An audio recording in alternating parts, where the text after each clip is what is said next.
Camarades peuple d'Afrique, peuple du Burkina Faso, mes chers frères et sœurs de l'Iptako Gourma, chers camarades, le Premier ministre appelé Joachim de Tambela, Premier ministre du Burkina Faso, s'attaque aux déstabilisateurs du Burkina Faso qui sont établis en Occident et en Côte d'Ivoire. Chers camarades peuple d'Afrique, écoutez cette vidéo. Vous allez comprendre beaucoup de choses. Le Premier ministre, non. C'est-à-dire que là, il ne s'amuse pas. Il ne joue pas du tout. Et on est parti. Camarades de lutte, le message que je voudrais vous transmettre aujourd'hui est simple. N'ayez pas peur. Les autorités actuelles du pays sont engagées à affirmer la souveraineté du Burkina Faso et à mettre le pays sur les rails du développement. Ça, c'est la vérité. Cela entraîne nécessairement des déchirements et des bouleversements. Beaucoup se complaisaient dans la situation de dépendance du Burkina Faso parce qu'ils profitaient des bénéfices secondaires de cette dépendance. Ah ouais.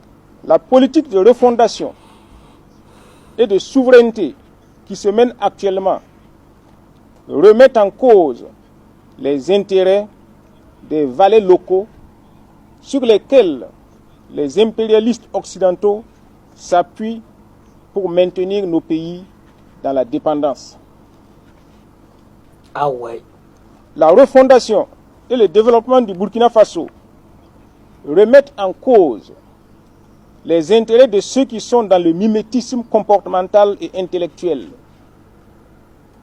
Ils remettent aussi en cause les intérêts de certains opérateurs économiques qui s'appuient sur ce mimétisme pour écouler des produits de consommation en jouant le rôle de simple appendice du capitalisme et de l'impérialisme occidental.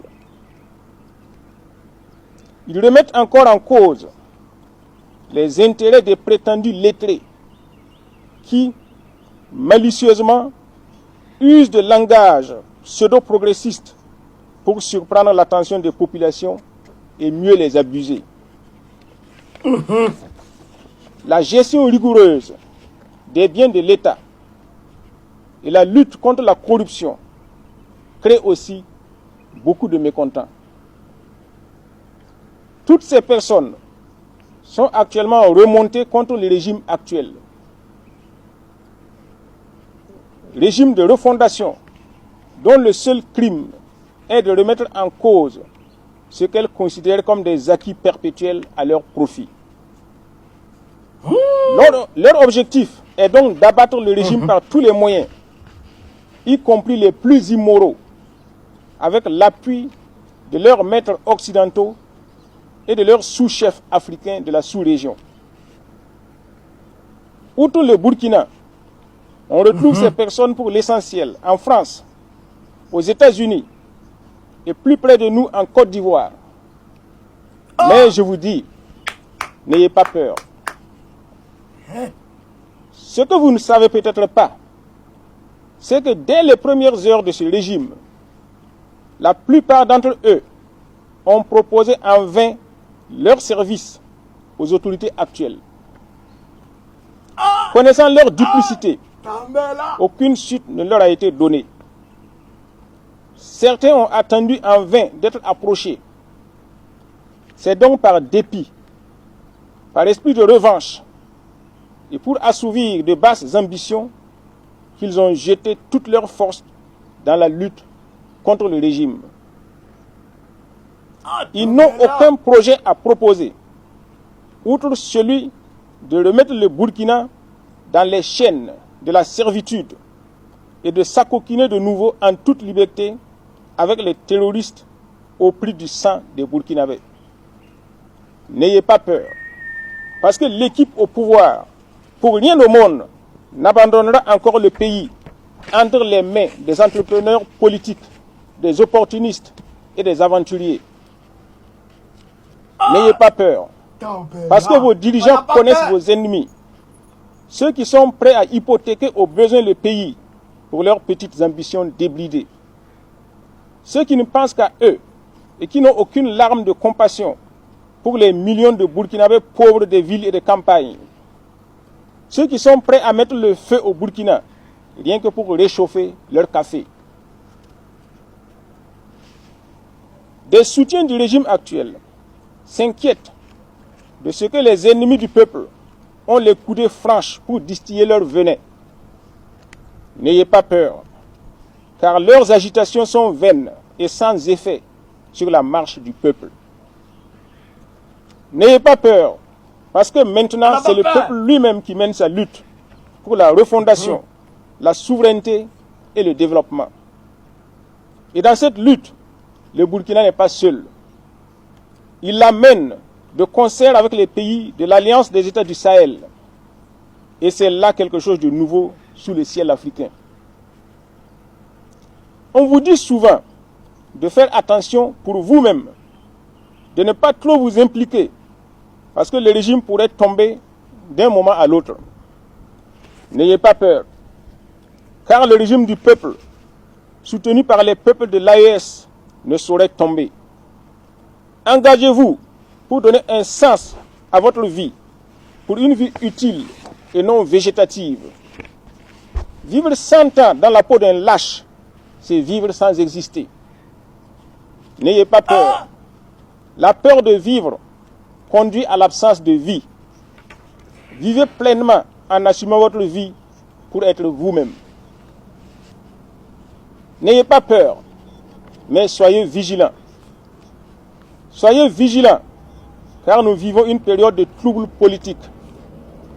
S'il est vrai que le petit peuple des campagnes et des villes, les agriculteurs, les éleveurs, les acteurs du secteur informel, les artisans et les petits commerçants commencent à se doter d'une conscience politique, il est aussi vrai que ceux qui l'ont toujours dominé et exploité n'ont pas lâché prise. Ils n'acceptent pas l'irruption sur la scène politique du petit peuple qu'ils méprisent. Alors ils ne tarissent pas de manœuvres et d'intrigues pour faire douter et démobiliser le petit peuple. C'est pourquoi il faut rester vigilant pour déjouer les pièges subtils que tissent ceux qui ne sont prêts à aucun sacrifice pour l'émancipation de leurs frères. L'un des meilleurs artifices consiste à se proclamer pompeusement révolutionnaire, progressiste ou de gauche, d'user un langage prétendument pro-travailleur, de se caler en prétendu défenseur des travailleurs et du pouvoir d'achat. Ne vous y trompez pas. Pour eux, le travailleur, c'est celui qui se dandine dans un bureau ventilé ou climatisé, c'est-à-dire les quelques milliers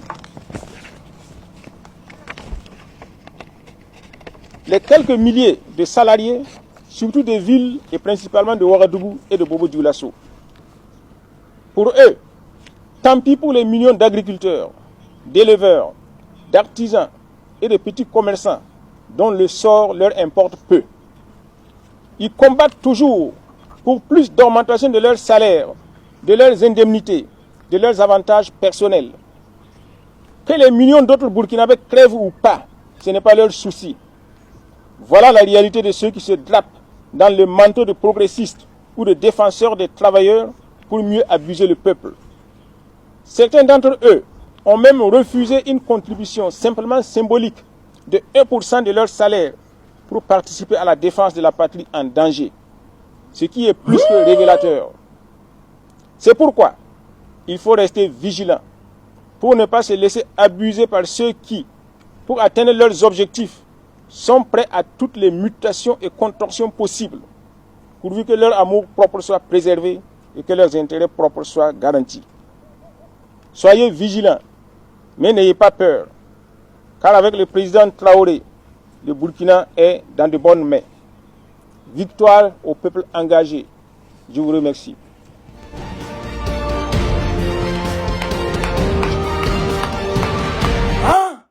Camarades peu d'Afrique, est-ce que vous avez compris? Vivre 100 ans dans la peau d'un lâche, c'est vivre sans exister. Non, le gars, là, il est fort. Hein. Il dit, les déstabilisateurs sont cachés en France, aux États-Unis et en Côte d'Ivoire. Au Burkina, aux États-Unis, en France et en Côte d'Ivoire. Et ils les ont approchés pour travailler avec eux. Quand ils ont compris leur double face, ils ont dit, on travaille pas avec vous. Ils ont dit, on travaille pas avec vous. Est-ce que vous savez qu'il y a des mercenaires, des groupes paramilitaires américains qui étaient au Niger? Ce n'est pas l'armée officielle américaine que vous avez vu là-bas. Hein. Des groupes paramilitaires. Comme vous voyez Wagner là. Américains qui étaient au Niger. Qui combattaient Boko Haram. Et aujourd'hui sont au Nigeria. Qui combattent Boko Haram. Des Français. Des groupes. Des groupes.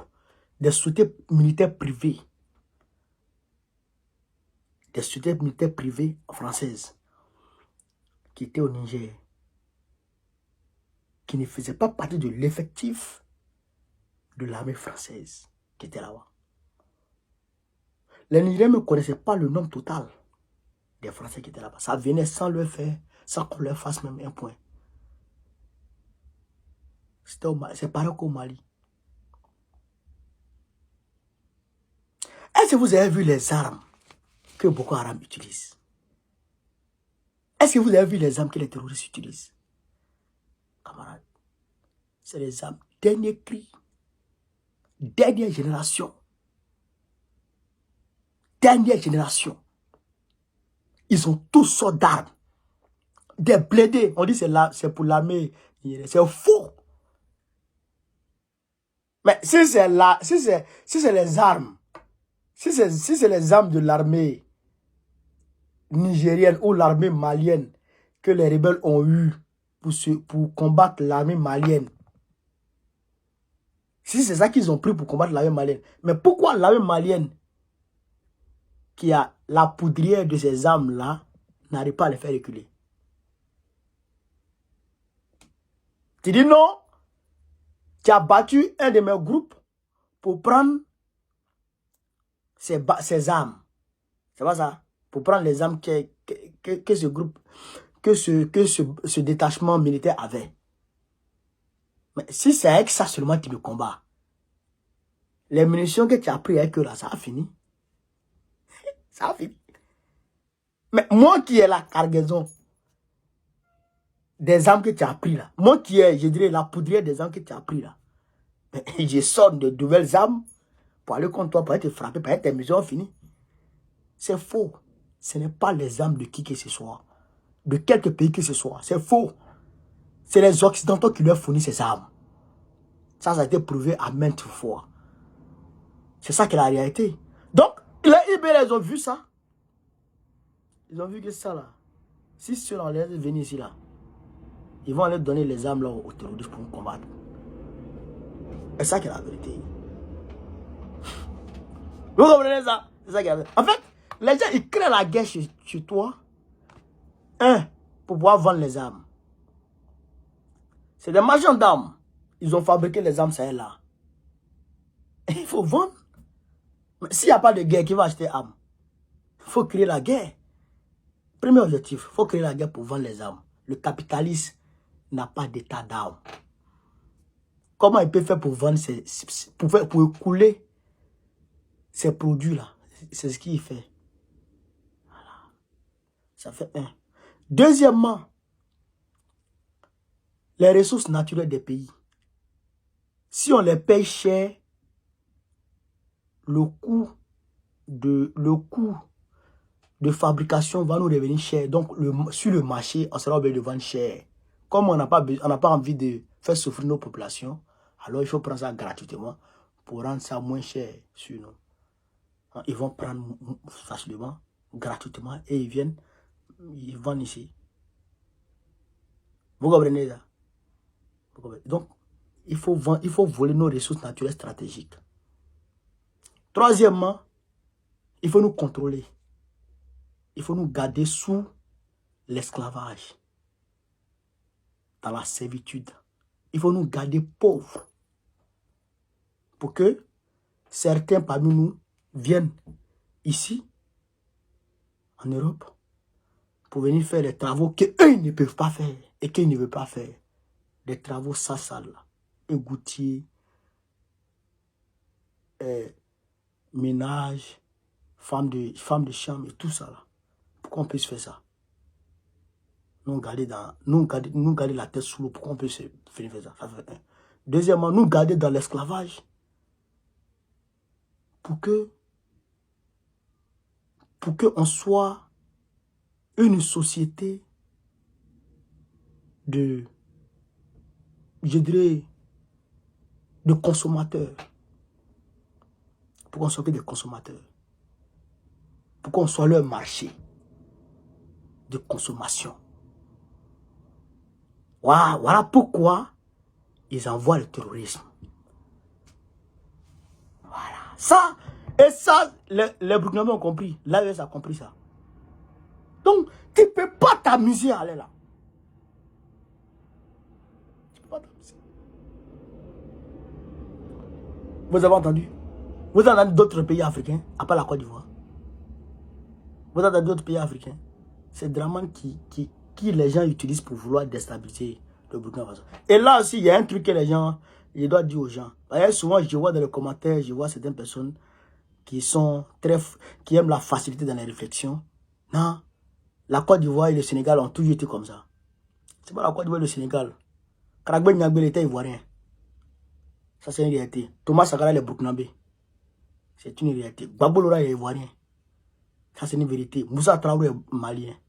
Il était malien. Je ne sais pas s'il est là encore, mais il était malien. Donc, il faut dire... Et Draman Ouattara est burkinabé. Ça, c'est une réalité. Ce n'est pas la Côte d'Ivoire qui est déstabilisatrice à cause de son peuple ou à cause de sa superficie ou la Côte d'Ivoire dans sa forme géographique. Non. C'est les hommes qui passent en Côte d'Ivoire. Certains parmi eux qui deviennent comme ça. Voilà. Et le même gars, et le même démon déstabilisateur qui aujourd'hui est contre les pays de l'AES, mais nous a montré ici, nous a montré ça ici. C'est pas la même France qui était contre Gbagbo. C'est pas le même impérialiste qui était contre Gbagbo. Et vous avez oublié ça. Donc il faut savoir faire la part des choses. Vous avez compris? Voilà. Donc c'est ce que je voulais vous dire. Sur ce, vive l'Afrique libre, vive le panafricanisme, vive le brand africain Gbagbo, président du gouvernement 2025, Inch'Allah. On est ensemble.